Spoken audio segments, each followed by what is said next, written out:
thrilled on behalf of Gene Smart to welcome you to this very exciting webcast event with Gene Smart and our very own Dr. Ski Chilton, 3 Steps to Anti-Inflammatory Diet Success.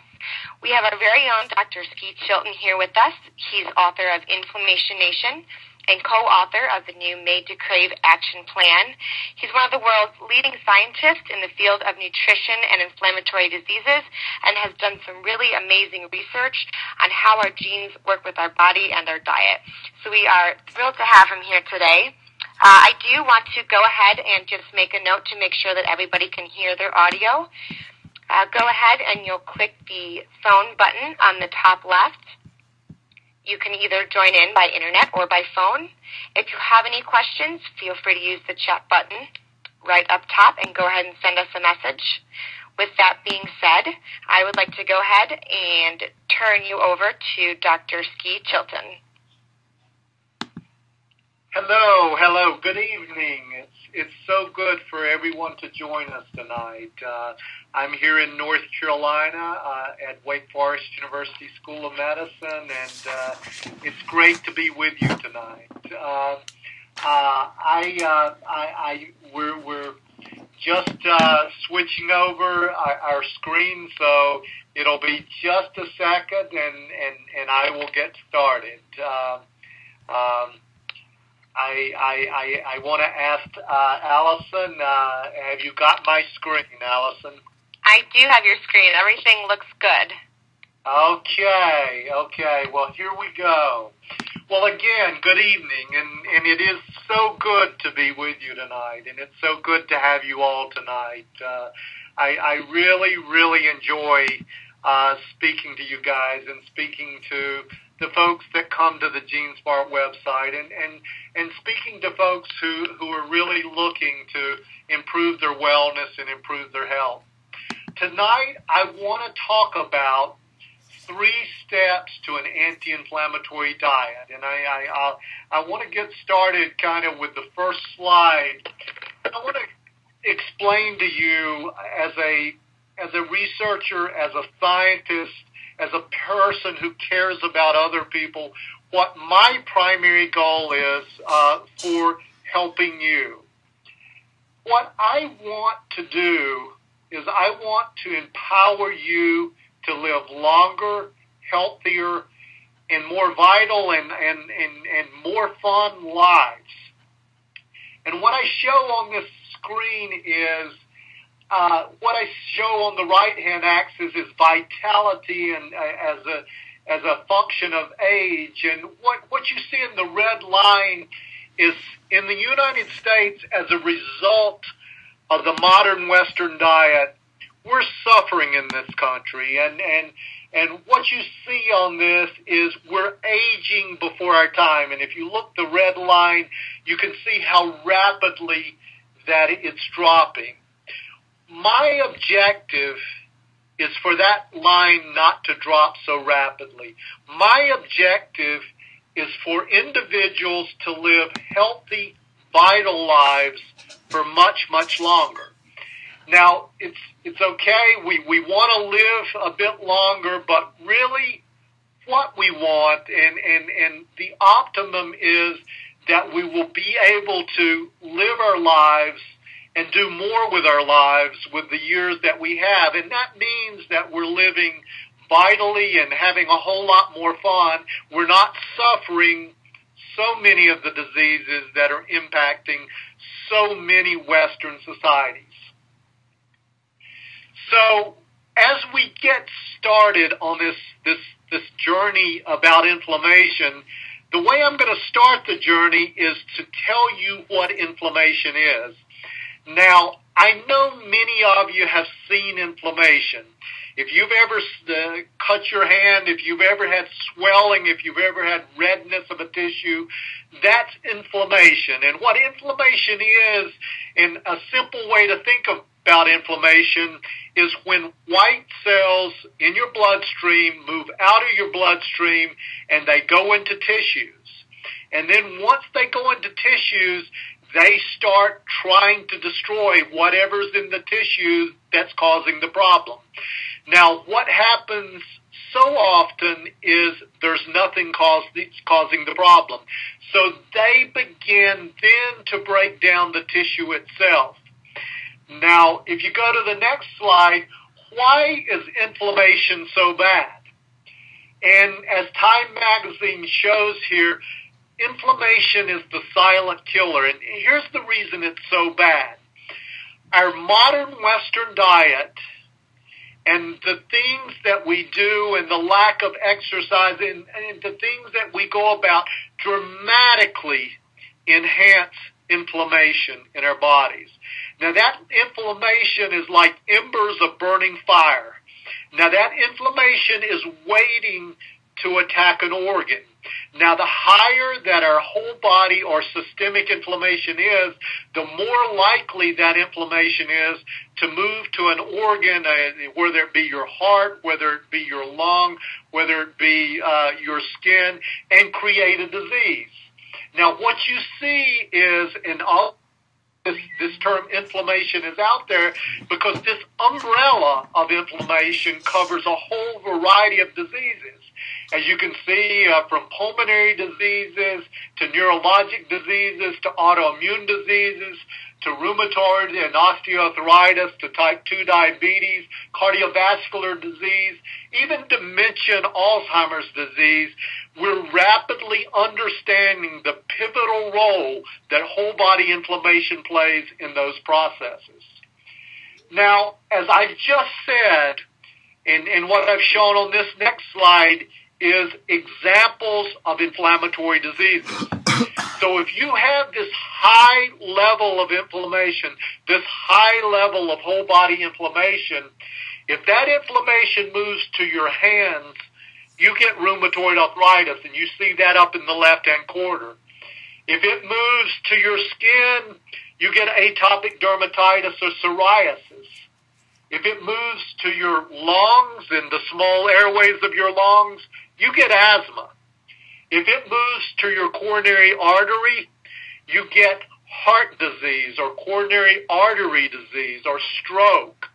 If it moves to your gut, you get Crohn's disease.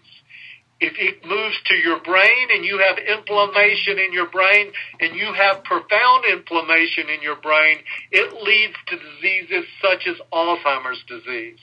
So as you can see, inflammation is the primary driver of so many of the diseases that we see in modern Western cultures.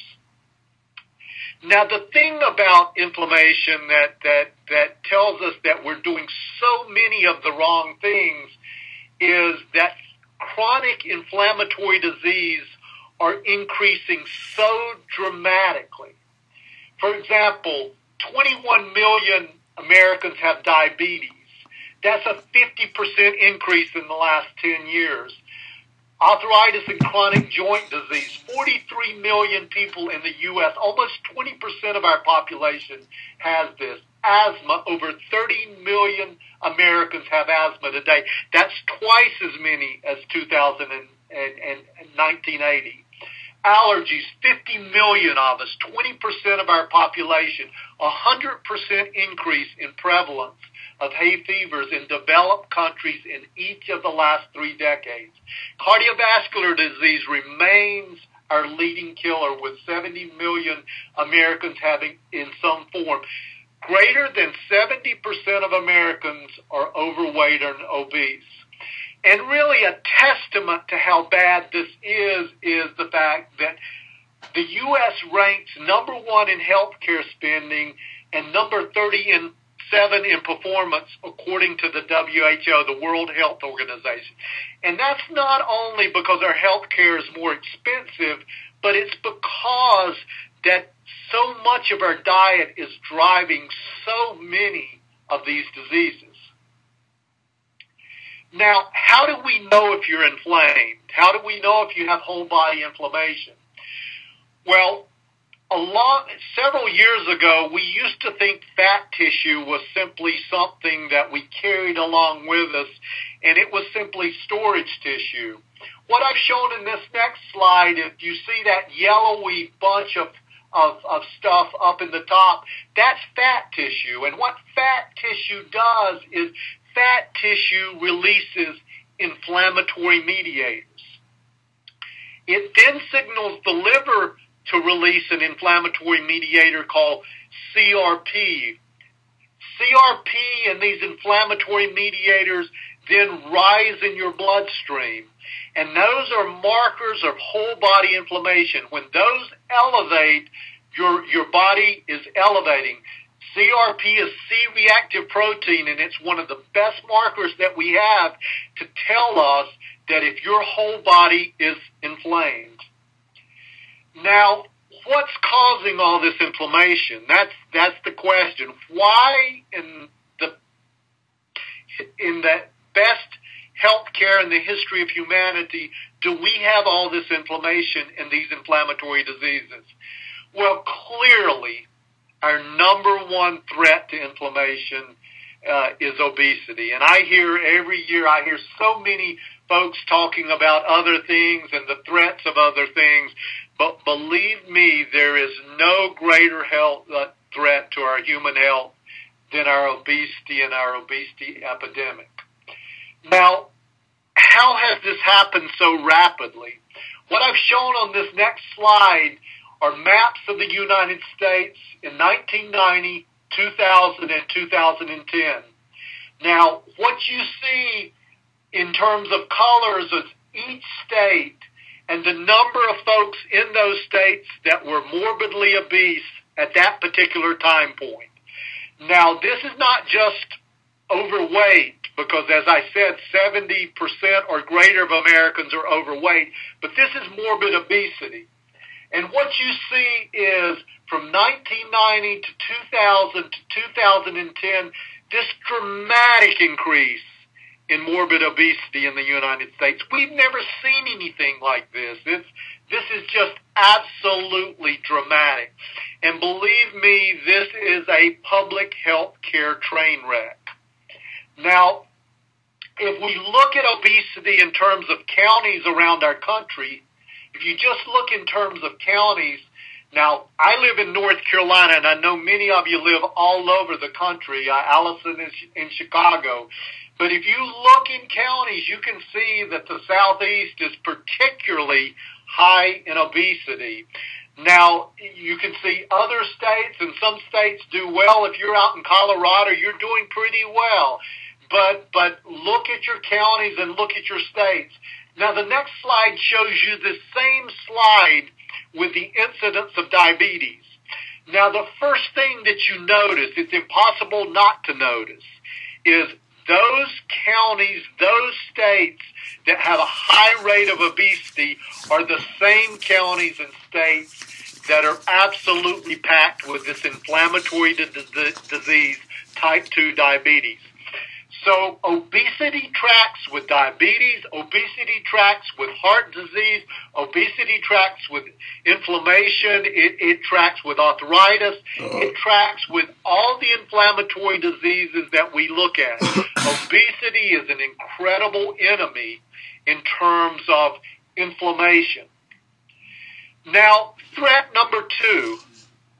Threat number two is we have something called malnutrition in the midst of abundance. Now, a study 5 years ago or so showed that 72% of the calories that we eat today would not have been eaten by our hunter-gatherer ancestors. So what I'm saying is it took 500,000 years for us to develop our genes, to have the genes that we have. In 50 short years, we've changed our food supply so much that our genes do not recognize our foods. And by definition, these are empty calories and they're destructive calories. Now, many of these foods are high fructose corn syrup or sucrose, sugar, refined oils, breads that do not have whole grains in them, high-fat meats, high amounts of dairy products. All of these foods would have not been seen by our hunter-gatherer ancestors, and quite frankly would have not been seen 100 years ago. So our genes simply cannot catch up to the changes in our diet, and that produces inflammation. So these are big problems. These are huge issues. Now, how do you, if you're a mom, and I show on this next slide a mom, how can you fight this epidemic? How could you as an individual possibly win against so much? Now, one of the things I'm so concerned about, and as you see in this particular picture, is there are children here, and we focus so much on the activities of our children, and I'm guilty of it. My kids all did athletic activities. But the thing that I'm most concerned about is that we're not teaching our children how to eat. We're not teaching our children how to reduce these diseases. Right now, 20% of our children are morbidly obese in the United States. Greater than 50% are overweight and obese. We are essentially rendering our children, we're essentially saying that our children are going to have these diseases, and we must do better. We have to do better. We have to do better as parents. So what can I do about this? Well, I'm going to go through the 3 steps. Now, one of the things that you may or may not know is I recently wrote a book, and it was called Made to Crave the Action Plan. And Lisa TerKeurst, which is one of the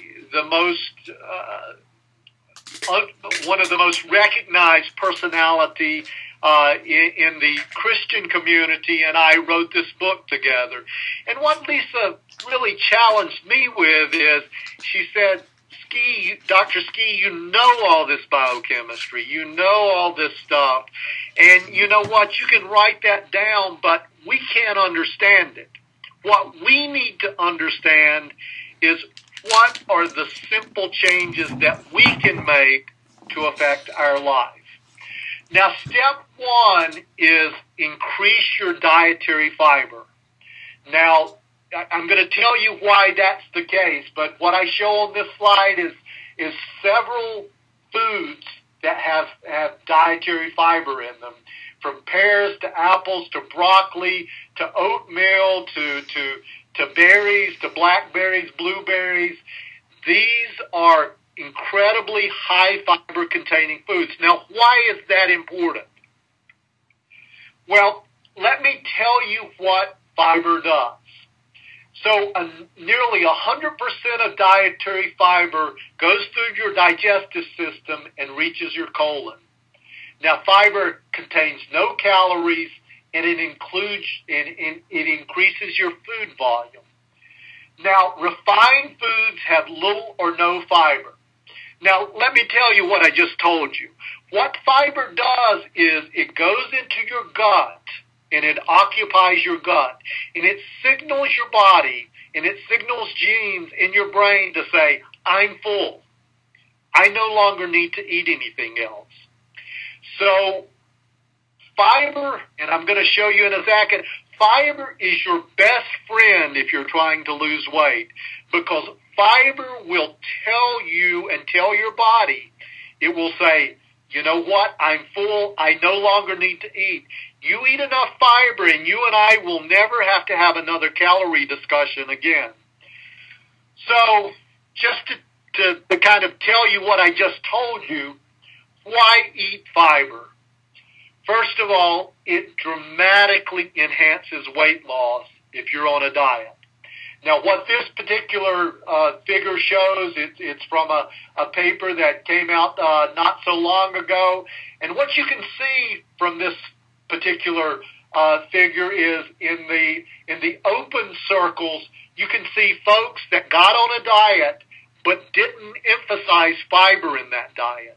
And then you see individuals who then got on a diet and emphasized fiber. And you can see how much more weight that these individuals lose with the emphasis on fiber. So fiber dramatically enhances weight loss. And so many diets, so many of these pop diets that come out tell you that you can lose weight and give you ways to lose weight, but do not include fiber in your way to lose weight. And I've got to tell you, you have no chance to survive or to overcome weight loss unless you have enough fiber and protein in that diet. Secondly, fiber protects against heart disease. And I've just put 2 of the 10 or 12 studies up here, but this fact is unequivocal. This is absolutely proven. And it's proven by huge studies. The health professionals follow-up study, 43,000 U.S. men. Those people who were in the highest intake of fiber had a 55% reduction in their chance of a heart disease or the risk of heart disease. The Nurses' Health Study, 68,000 people.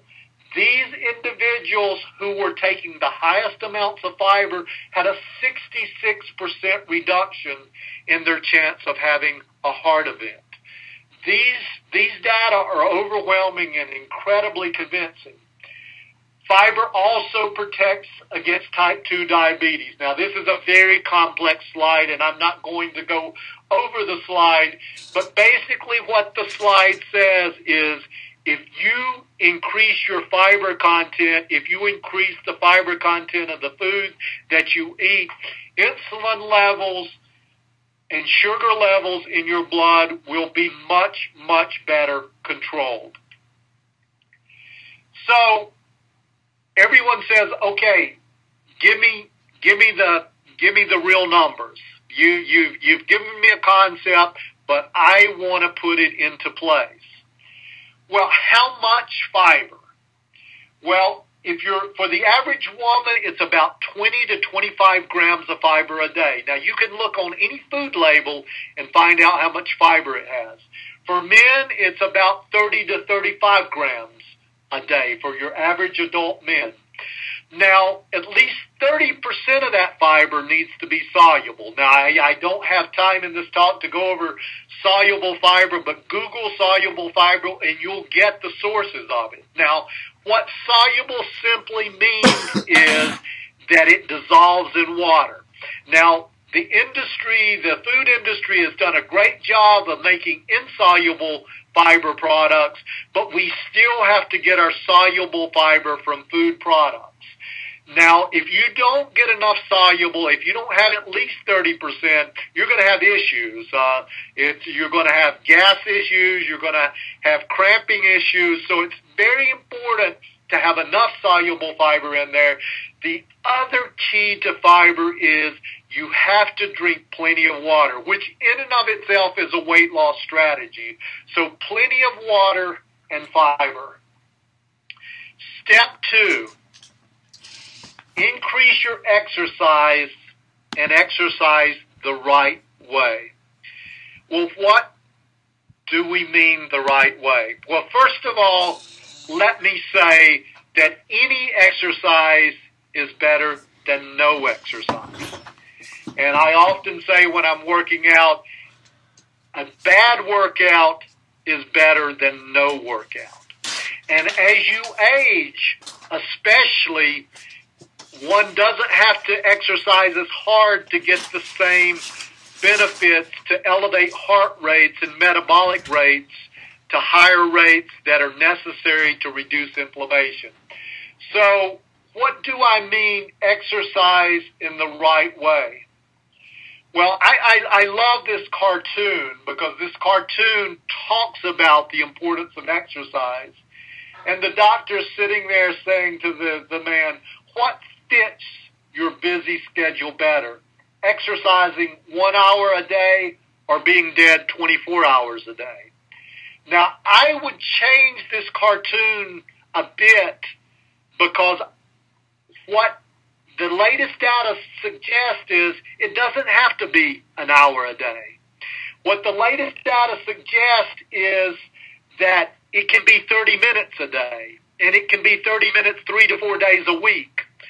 So what's important is how you exercise and the amount of time you exercise, and I'm going to get into those in just a second, but why do you exercise?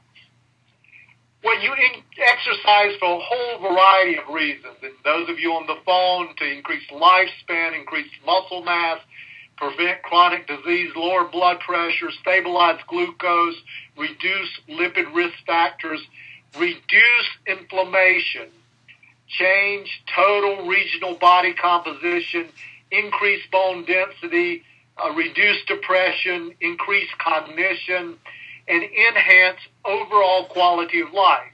Now, let me talk just a little bit about this, because here's something that folks don't understand. We carried out a clinical trial not long ago in some obese individuals, and many of these obese individuals, most of them, almost all of them, carried out the diet that we proposed for them. And almost all of them lost the same amount of weight, the folks that got on the diet. But most, about 2/3 of the people exercised like we suggested. The other 1/3 did not.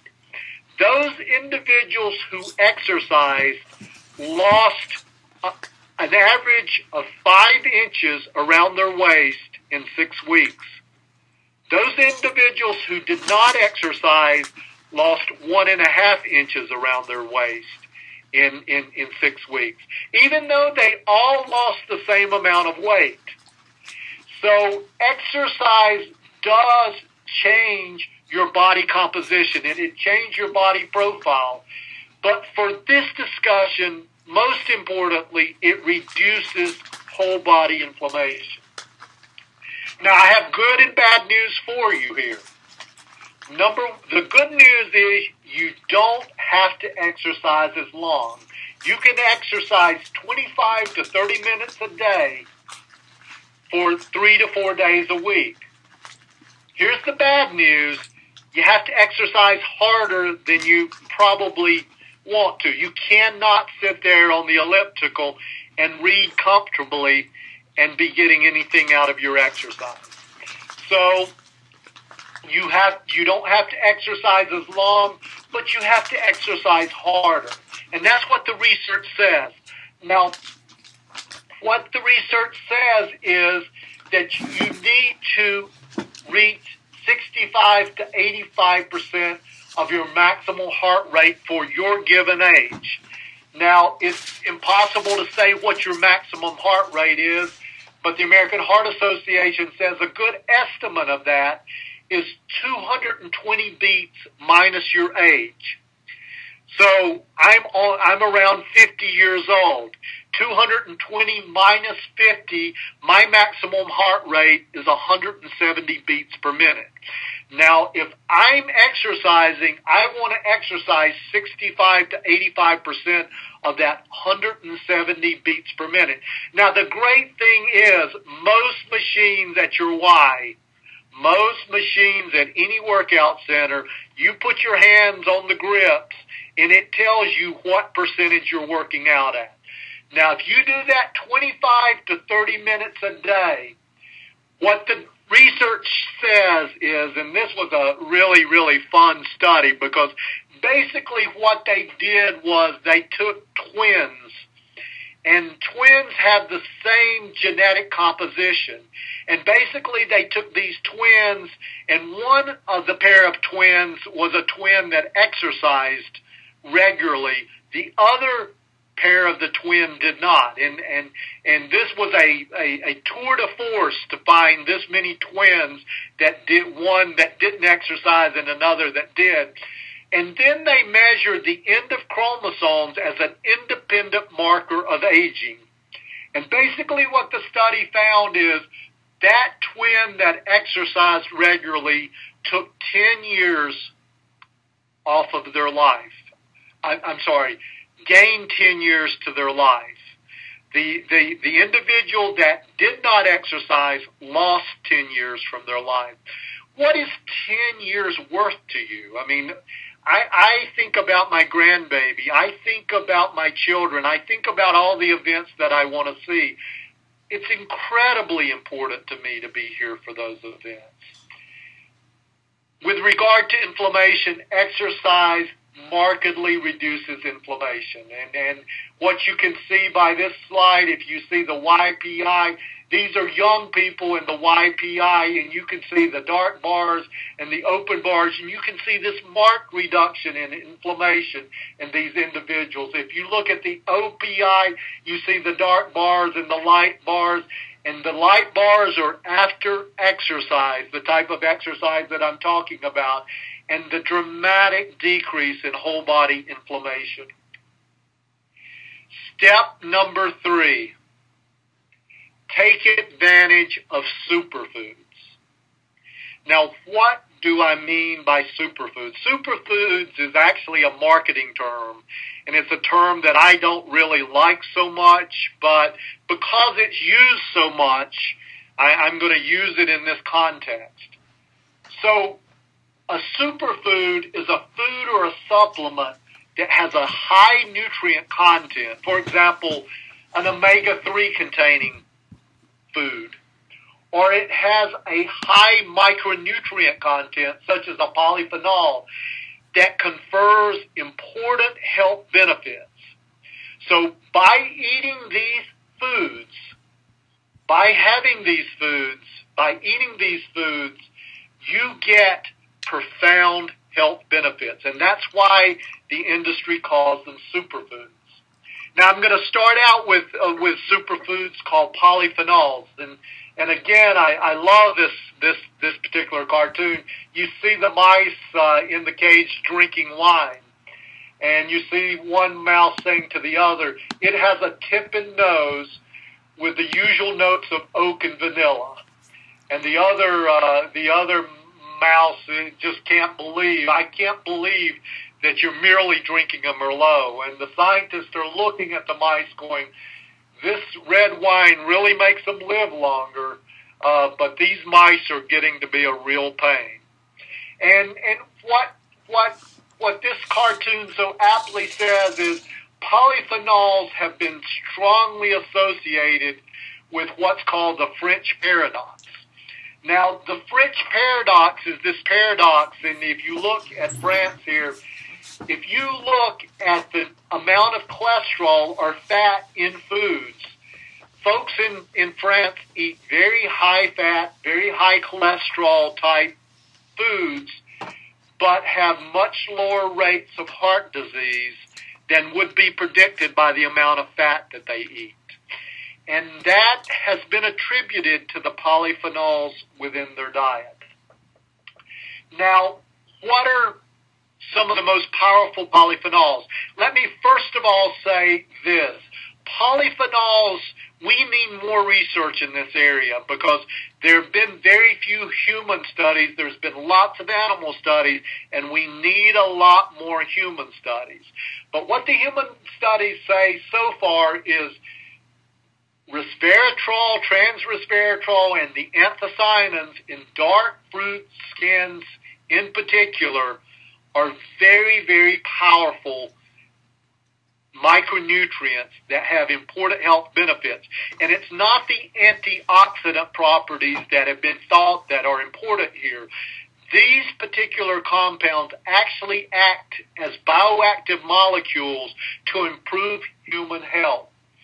The other paradox that we've been so fascinated with is called the Asian paradox. And that's where we see that in Asia we see a very high amount of smoking in terms of proportion of the population, and yet we see not as much lung cancer as we would predict. Much of that has been attributed to the catechins in green tea. And there probably are more studies around the benefits of green tea than any of the other polyphenols.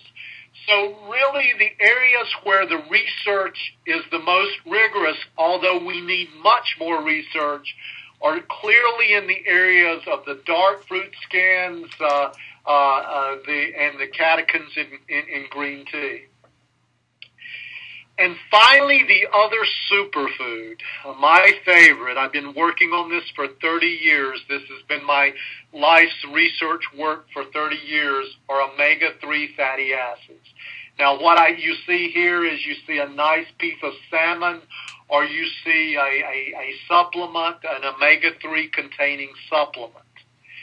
Now, there's this thing that's happened with our modern food supply that in the last 50 years, there's been a dramatic decrease in the amounts of omega-3s in our blood. And this is circulating omega-3 levels, and you see those omega-3 levels dropping. Now, the two things that have led to that, if you're aficionados out there, is the dramatic increase in omega-6 PUFAs in our diet, together with a moderate decrease in omega-3s. And that combination has dramatically reduced circulating levels of omega-3 fatty acids. So the omega-3 circulating in our blood to have benefits are simply nowhere near what they were 50 years ago. So that has led to deficiencies. Now, if we add back to those deficiencies omega-3s, what does the research say that will do for us?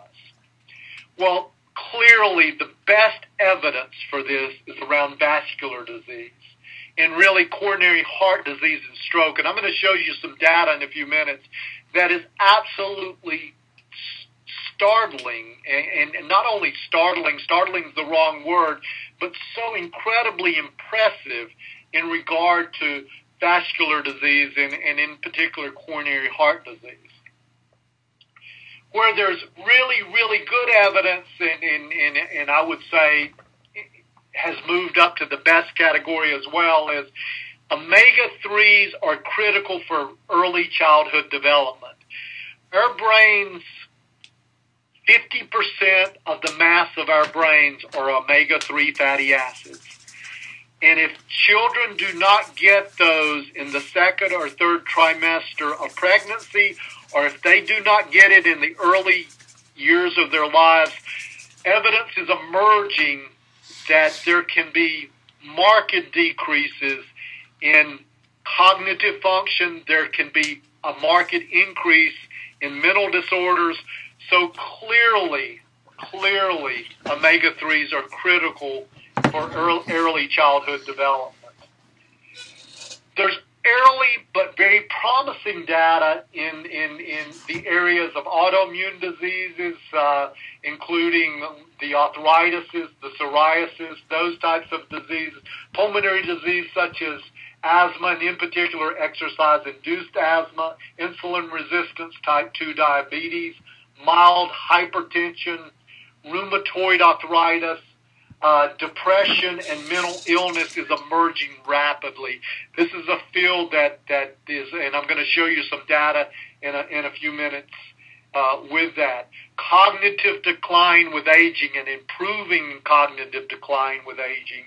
And diseases like Alzheimer's disease, now we're beginning to see studies in which omega-3 will slow diseases like Alzheimer's disease. Now, again, I'm going to talk to you about the amounts that are necessary to get these effects in a few minutes.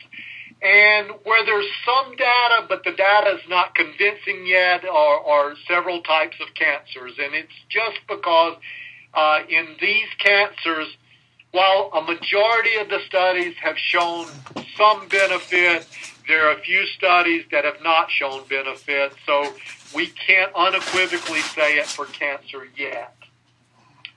Now, these two studies are really, really impressive. What you see on the left-hand side is a bar graph, and the percentage that you see at the bottom of this bar graph is the percentage of omega-3 fatty acids that are in the circulation of these individuals. Now, what you see here is if you're in the highest quarter of people in terms of circulating omega-3 levels, you have a 90% reduction in your risk of a sudden cardiac death. That's amazing. That's absolutely amazing. I don't know anything else that can touch that. On the right-hand side, what you see, and this is the reason that people like, well, there's many reasons people like myself take omega-3s, but if you got a bit of vanity in you and you want to stay young and you really, really want to stay vital, this is a study that came out of JAMA a couple of years ago, the Journal for the American Medical Association. And what the scientists did in this study was actually measure the end of chromosomes, the region called telomeres that I mentioned a few minutes ago, that are responsible or independent measures of aging. And basically what they showed in this cohort of patients was those people taking the highest amounts of omega-3s had a 65% reduction in biological aging as measured by the shortening of telomeres. So omega-3s are clearly superfoods. Now, the last area that I'm going to talk about with omega-3s are mental disorders, because this is an area where deficiencies in omega-3s are emerging as to be a major problem. When one looks at the map of the world, and this was a study that was done 5 or 6 years ago, if one surveys 14 countries around the world, and you can see the countries that were surveyed, one sees that the United States dramatically is in the lead in something we don't want to be in the lead in, and that is mental disorders, prevalence of mental disorders within our lifetimes. 20 to 26% of people in the United States will experience a mental disorder during their lifetime. That is an incredibly high number. Now, if you compare that with countries even in Africa at 4.7%, Italy 8.2%, Japan 8.8%, we are dramatically ahead in this category that we very much do not want to be ahead in. Now, this is a study that came out 2 years ago, and it was a dramatic study because what the investigators did was they took individuals who, by their family histories, had an incredible chance of developing a mental disorder. Their genetic backgrounds, their family backgrounds, all the questionnaires that were filled out were, in these particular individuals, identified these people as having a great chance of developing a mental disorder. Now, what you can see is 15 months from the start of the study, and you can see the bottom line were the number of people who developed a disorder. That's placebo. That's not taking any omega-3s. What you see at the top is the dotted line are the number of individuals who did not develop a disorder. Now, you can see that almost 30% of these folks developed a mental disorder without omega-3s, and that's 5 to 6% with omega-3s. So omega-3s in this particular study dramatically protected against developing a mental disorder. Again, this is a situation where I know nothing that could do this. Now, you can get your omega-3s measured. We have an omega-3 index test. You can find out where you are on your index. If you're under 4%, you're clearly, from an omega deficiency perspective, in that at-risk category. If you're up around 5%, you're in that intermediate range. If you're above 7.5% or so, then you're in that ideal range, that protective range, where the studies have shown that you're protected against diseases like cardiovascular disease, or you have a great deal of protection with the omega-3s. Now, Where did you get your fish from? This is a study that my lab published several years ago. It got me in big trouble with the National Fisheries Institute because we looked at the composition of omega-3s in fish around the planet and different types of fish. And what we showed was there are dramatic differences in the omega-3 content of different fish. And you can see on this particular slide, and this is maybe the most useful slide that I have of the whole bunch, you can see, and it is on our GeneSmart website, you can see with this particular slide the fish that have the highest amounts of omega-3, greater than 500 milligrams per serving. You also see fish that have intermediate between 150 and 500 milligrams of omega-3s per serving. You can also see those with less than 150, and those on the bottom are those fish that have a higher content of omega-6, the pro-inflammatory fatty acids, versus omega-3. And as I said, I really got in trouble here with the tilapia industry because we pointed out that we need to make improvements in our tilapia because what we're doing right now with fish farming are not producing the omega-3 enriched fish that we can produce. We can do better, and we can do better with tilapia, but we've not done better yet. Now, this gives me an opportunity to tell you what the dose range is that you should really be in.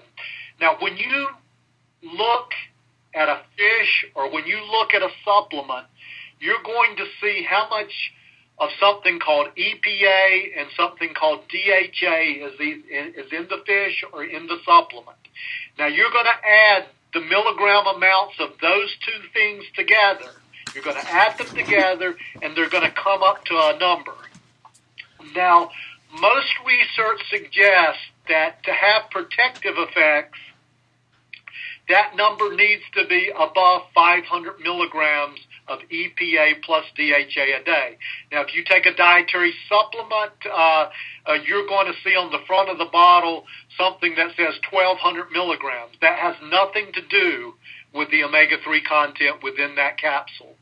You have to look at the back of the bottle, and you have to look at the EPA and DHA content. You have to add the two, and that tells you the content per serving. So most studies suggest to get a protective effect, you need to be above 500 milligrams of EPA plus DHA a day. Most studies suggest that if you're at high risk of coronary heart disease, high risk of these inflammatory diseases, you probably need to be above 1,000 milligrams per day of EPA plus DHA.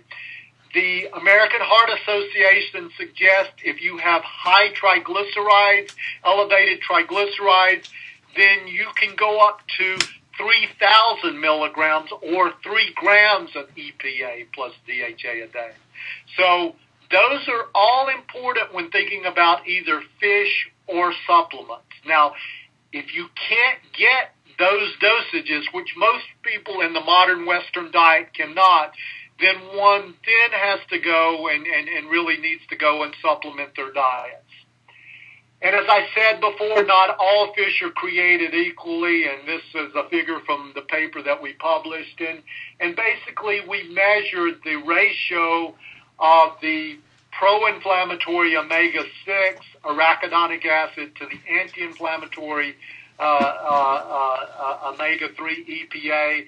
And what you see is both wild and farm salmon have very good ratios that would be quite anti-inflammatory and have very protective effects, as opposed to all tilapia, Central American tilapia, Asian tilapia. So these tell us that not all fish are created equally. So now I return to my last slide.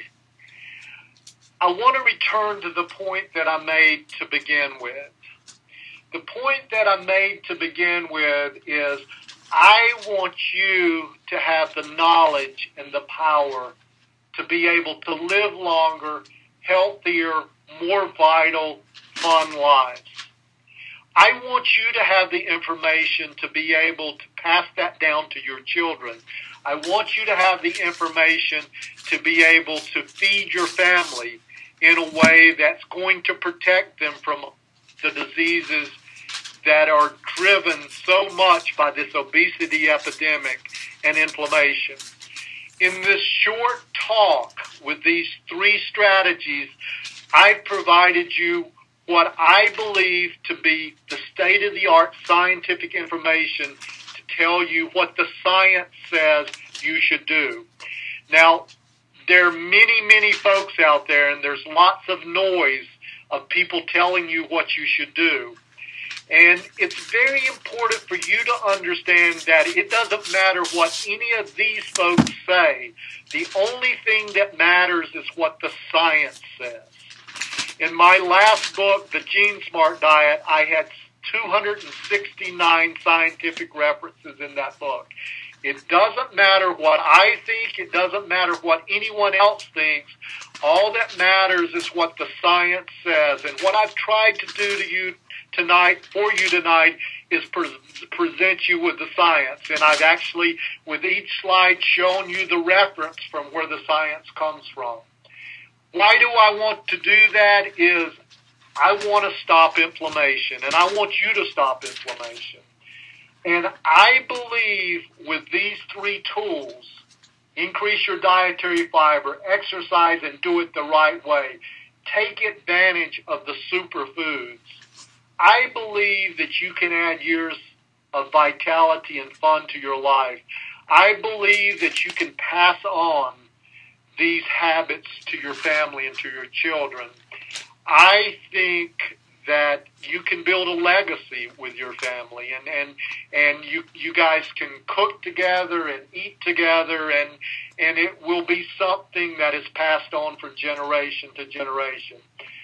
I want you to increase your health span. I want to increase the amount of years. I'm almost 55 years old. I'm about to turn 55 years old. And anyone who knows me knows that I'm incredibly healthy and I'm incredibly vital and I have a lot of fun. I want to teach you how to do that. I don't want you to be the person who has the red line that's dropping so dramatically. So with that, I will end. I want to thank you. I want to thank so many of you for joining. I've been seeing the numbers, and we've had a wonderful crowd. We've had a big crowd tonight. Good health to you, and may you all be blessed. All right. Well, thank you so much, Dr. Chilton, for all of that wonderful information. I think that with that being said, we have a great amount of tools to get us started for our anti-inflammatory diet and lifestyle. I'd like to talk a little bit about one of the most important things that you can do for an anti-inflammatory diet, and that's to boost your omegas and your polyphenols.